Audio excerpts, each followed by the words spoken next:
Everything is always improving, and there are always people who feel the need to improve things.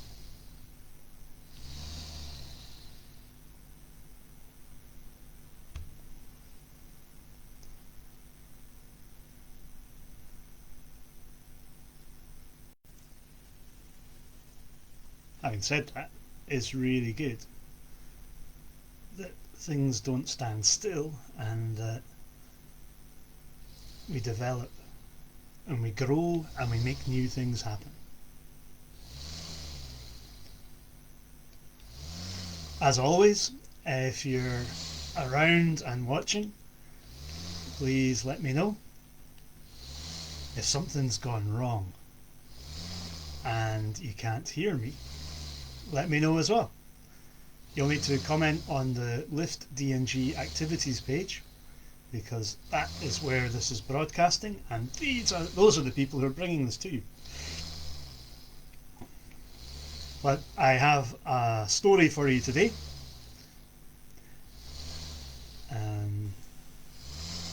A story that will hopefully distract you from the storms that are around outside, and hopefully make you laugh, because it has funny moments. And it's a story about one of my favourite activities. So I'm going to put this down now, because I've got some of the things around here that come from the activity.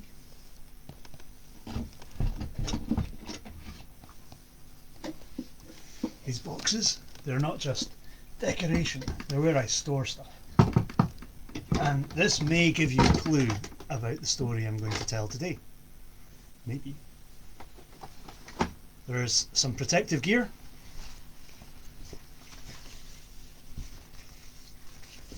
I'm wearing a woolen apron at the moment, which is really good if you're doing wood carving and things, and it stops shavings getting on your clothes and it can protect your clothes. But sometimes you need something a bit tougher. A leather apron. Worked out what it is I'm going to be talking about yet. You'll need tools as well. Tools like a hammer. Hammers are great. If you learn how to work with them, then it's like hitting things with your hand, just as natural as that. But a hammer's made out of metal, so you can hit things that are hot, things that would burn your hand, things that need a bit more force. So, yeah. What else could there be? Also in this box, I have some of the things I make. This was really early on and I was very bad at it. This one has been made by one of my apprentices. It's a handle for a sheep.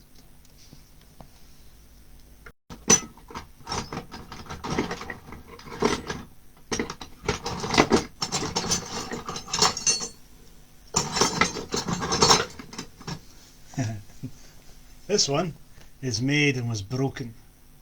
Do you remember stories I was telling you about Sigurd? Sigurd had a sword that was handed on from his father, but the sword broke in battle and needed to be reforged into something new. But also, before the era of swords, and even during the era of swords, spears are a very important weapon. And tool, because if you want to eat wild boar, then you need to catch wild boar, and they don't come willingly. So having a spear means you can skewer your boar and make your dinner. Oh, looking forward to Easter and a big feast. Maybe we'll have wild boar. That would be tasty. So I'm just giving people a chance to log on and to say hello, but yeah, given him a bit of a chance, so I'll go into the story now. The story starts in Asgard, the garden of the Aesir, those who the Norse called gods. One morning, walking across the green grass of Asgard, came Thor, his hands full of golden hair like wheat cut from the field. And he was angry, he was furious, he was shouting, "Loki! Where is Loki? I'm going to break every bone in your body!" Well, this was one of the occasions when Loki wasn't fast enough to be somewhere else. In fact, he was sitting there and he was laughing. He was rolling around in the ground so much. He was laughing. "Loki! What have you done to my wife's hair?" Loki kind of looks up and in between gulps of laughter says, "I cut it all off." What a joke! "Loki! She's upset! You cut it off without asking her!" "Oh, I should have asked her." "Oops," said Loki. "It'll grow back. She'll have all her hair again. I thought I was quite cunning. I'd made a good new pair of scissors and I was able, and nobody noticed." Thor, enraged and not understanding the humour of the situation one little bit, grabbed Loki and almost tore him into pieces before he broke every bone in his body. But Loki said, "Oh, okay, I'll make it right. Because Loki knew that the same dwarves who'd made the chain that bound Fenris would be able to fashion things to get him out of this. "I'll go to the dwarves. I'll get them to make her a new head of hair. And it'll be finer than the one before." And Thor thought about it for a while. And as the thunder clouds disappeared out of the sky, he thought, "Okay, you do this, Loki, or I will find you and I will make Loki jam and spread it thinly on the largest slice of toast in the world that you will never be able to come back from." And Loki actually was quite impressed at that kind of banter from Thor. Normally it was just, "I'll pummel you, I'll break you, I'll bash you off a rock." Yay! So Loki ran, and he ran as fast as the wind, and he got to the land Midvaldir, the land of the dwarves, where they mined deep into the mountains and pulled out gold from the roots of the mountains, much like other people will harvest corn or turnips from the ground. And he went to the smiths who had made the chain before, Ivaldi, and said, "Ivaldi, can you make me, well, I got a bit of a problem, can you make me some hair that somebody could put on their head, a wig that would grow like natural hair, and when they cut it would grow again, that sort of thing?" Ivaldi thought for a while. And he was quite possibly grumpy, because smiths usually are, because they're always thinking about lots of things and how to make stuff.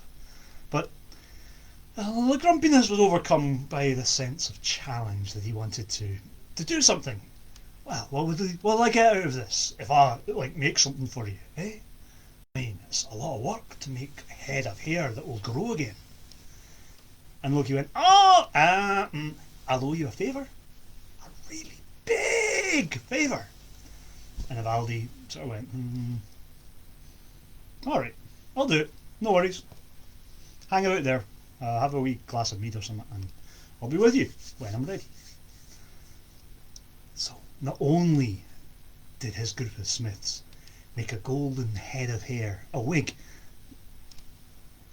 they also made a ship called Skibladnir, or Thin Strakes, a thinly planked, swift ship that would sail through the sea and the sky, always have a following wind, and could be folded up small to fit in a bag so you could carry it with you and all your things. But then, just because in return for this he was going to get a favour from Loki, the most cunning Loki, he decided to make a spear as well. a great spear, a long spearhead. There it is. Engraved with runes of power that meant that when you threw it and named the person you were throwing it at, it would never miss its target. And he called the spear Gunningir. Having made these treasures, he presented them to Loki and said, "Right, you owe me a favour now, huh? I will remember. I will come and claim it when I need it." And that made Loki a little bit chilly, because you never know what someone's going to ask for if you owe them a favour. But he wandered off. While he was wondering, he started thinking, because now it's Loki, he's always thinking. He started thinking, well, I'm not going to get anything out of this, am I? And I just did play this practical joke, and now I'm going to have to, well, I'm going to have to think how I can get something out of this. While he was walking, he heard a tap, tap, tap of a hammer. Ding, ding, ding.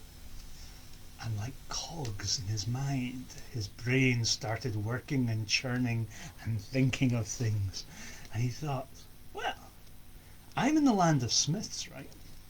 I've got 3 amazing treasures. What if I could turn those 3 treasures into 6 treasures? Then that would mean it was worth my while owing a favour. While he thought that, he was passing the entrance to the workshop of the Sundry brothers. Brock and Eitri, anger and fury. And they were great dwarves. They had delved deeply, not just into the mountains for the minerals, but also into the realms of creativity, drawing creation itself into the magic of their makings.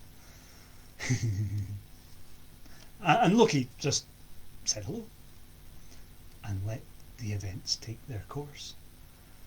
Because Brock, seeing Loki, saw that Loki was holding some gold and some gold and a spear type thing, and silver, and "What you got there, Loki?" said Brock. "Oh, just some gifts I'm taking from Ivaldi brothers to the Aesir. You know, they're making friends with the Aesir, that sort of thing." And Brock thought, my rivals making friends with the Aesir. This is something I should pay attention to. Maybe I should make friends with them as well. He said, "Well, do they need anything made?" Loki went, No, these are 3 fine gifts. I got golden hair that works as a wig and grows, and you can cut it and you'll have more gold from it. I've got a fine ship that you can travel the world and the waves and the sea and the sky in. And I've got a spear that when you throw it, it will hit a named target and kill him. Like that. I don't think you can make anything better. Oh, that made Brock angry. And his brother, not just being angry, was furious. They'd been set a challenge now, but being dwarves, they weren't just going to walk into this challenge without any profit. "Okay, Loki," said Brock. "You want to place a wager on that? You want to make a bet that we couldn't make anything better?" And Loki went, "Yeah, these are so great. I bet my head you couldn't make anything better." Brock spat in his hand, shook Loki's hand. "Deal, sealed. We make something the gods judge better, we get your head." And Loki shivered again. Because although he was clever, sometimes he knew he was too clever for his own good. So they told Loki to go away and come back in a wee while, and the items would be made. And Loki left. And Brock drew the thoughts into his mind, and Eitri, he got making the fire ready, because smiths always work in pairs. You've got the one doing the hammering or the casting, and you've got the other one doing the bellows and the fire and controlling the heat. And together, when they work well together, you get a team, and it works amazingly. The fire was made hot. The metals were drawn together by Brock. And he got them onto the fire, and he got everything ready. and said, "Fury, pump the bellows like fury!" And like furious wind, the bellows pumped, and the wind blew through the coals, and the fire became hot, and the metals reached the melting point, and Brock cast the first item. A ring, called Dropnir, an arm ring, a good ring, and a ring which every day would produce 3 other rings. So it was gold that bled gold, gold that made gold. And he thought that a fair match for the hair. Loki, however, saw this from outside and was a little worried. So he turned himself into a gadfly, which he could call a clegg, or a horsefly. You know those ones which buzz around, bzzz, and when they bite you, it's like they've stabbed you with spears and it grows up big and blotchy. Yeah, one of those. He started flying around inside, watching what was happening, because Brock and Eitri were getting ready for another treasure, and Brock drew the metals together. Fury, Eitri pumped the bellows like fury, and the wind blew through the fire, and the fire became hot. And Loki, seeing that things were going on and things were being made, flew around and landed on the back of Fury's neck as he pumped the bellows, and bit. And Fury, you know how you really want to scratch an itch when you've got it? Fury resisted and kept pumping, and the fire stayed hot. And when Brock drew the treasure from the flames, he drew forth an amazing golden boar. Now, the pronunciation of these things is very important. However, I do not speak Old Icelandic or Old Norse, so I'll call it Gulenbursti. But others may call it Gulenbursti, and others may call it something else completely different. But what you need to know is this was a boar with bristles that you could ride on, and it could ride over land and sea and through the sky, and it could travel, and it could take you anywhere that Skibladner could take you. And it was a boar, and boars are good, especially if you go up to the Orkneys or Borkhead. Anyway, crisis was averted. The gadfly didn't do any problems. But Brock had seen the look in Eitri's eye and knew Eitri had been distracted, and just a moment's distraction will turn a thing you're making that is a good thing into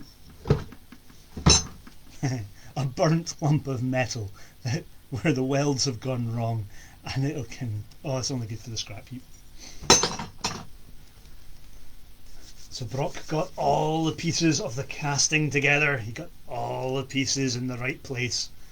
Eitri got the fire burning, got the bellows ready, drew the wind from the world through the nozzles, through the tour into the fire, made the embers nice and hot and toasty. Not too hot, because if it's too hot it burns. Not too cold, because if it's too cold the metal gets all stressed and hardened. And he pumped, and he pumped, and he kept the fire right. And Brock put all the embers, everything in place, and Fury pumped, and the gadfly, who was Loki in disguise, flew around looking for an opportunity to cause some mischief. And the moment came, at a critical moment in the process of making the next treasure. Loki landed in the eye of Eitri. Ah! That was so sore! And he stung like he was stabbing a spear in his eye. And Eitri went, ah! And let go of the bellows and beat, to try and swat this really irritating, annoying fly. His eye started to swell up. Brock ran in quickly, seeing the problem, seeing that the fire had gone just a little bit too cold, pulled his treasure out of the fire and looked at it in dismay. He'd made a hammer. It was a good hammer. It was a solid hammer, but the shaft on it was just a little shorter than he wanted. It wasn't a nice long war hammer. Brock looked at it and he looked disappointed, and of course he was angry.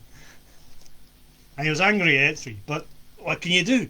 It was made and the materials were used and there was no more making of it and no remaking of it to be done. So He waited. And then Loki came back in, this time in a form with no trace of fly about him whatsoever, unless you could kind of see the twinkle in his eye. And Brock held out the 3 treasures. Well, I have here Draupnir the ring that makes gold. I have Gullinbursti, the battle boar that runs as fast as the sun. And I have Mjolnir, a hammer that you can throw, it will hit its target and return to your hand. And I think even a god like Thor with his great strength won't break this when he's hitting things with it. It's a wee bit short in the handle, but you know, that means you can fit it nicely around where you need to. Maybe even shrink it and hang it around your neck. Who knows?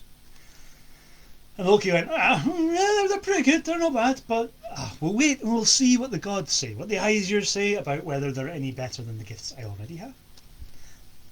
So, Eitri decided to stay at home because his eye was swelling up, and Brock and Loki wandered back to Asgard. And when they got there, all the gods gathered round because they wanted to see what this was like.